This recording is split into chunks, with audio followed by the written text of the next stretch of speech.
ဒီနေ့ပိုင်းချက်ပြပေးမယ်ထင်တယ်ဗီဒီယိုလေးကိုစောင့်နေကြည့်ပြီနော်ဆိုချစ်သွန်လေးတွေကိုတေချာ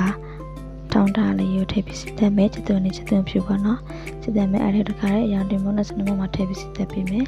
ချစ်သွန်လေးတွေမွေးလာပြီဆိုလို့ကျွန်တော်ဆိုကြောက်နှလုံးဖောက်ထည့်ပြီးတော့ပစွန်တော့တခါရဲ့တန့်စင်ထားတာပါတခါထည့်ပြီးတော့လင်းလင်းမှဖြစ်ပါတယ်နော်ဒါကအနည်းရရပါတော့ကြောက်ကကြတော့အနည်းပို့ပြီးမြများရအောင်လို့ထည့်တာပေါ့နော်ပုံမှန်ဆိုအနည်းချောင်းပါဆိုလို့ပါဆိုပစုံလေးတွေကွေးသွားပြီးကြုပ်လေးလည်းအဖက်ထွက်သွားပြီဆိုလို့ရှင်တော့စီရထွက်လာပြီဆိုတော့လေတစ်ချိန်မှာမဆလာလေးထည့်မယ်ပေါ့နော်မဆလာလေးထည့်ပြီးတော့တေချာလေးနှံဆက်အောင်မွေလိုက်မယ်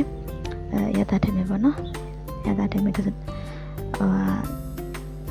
ချာလေးနှံဆက်အောင်မွေလိုက်ပြီဆိုလို့ရှင်တော့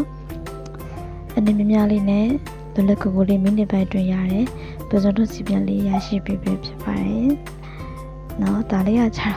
ရှုံးသွားမဲ့သူတွေတော့ကိုယ်လုံးရှုံးသွားမဲ့သူတွေတော့ပို့ပြီးအဆင်ပြေပေါ့နော်ဒီကတည်းကလည်းပစုံလေးရှိရုံနဲ့တွဲတစ်ခုချက်စားလို့ရပါတယ်ချစ်စုပါထွန်းကြည့်ပါနော်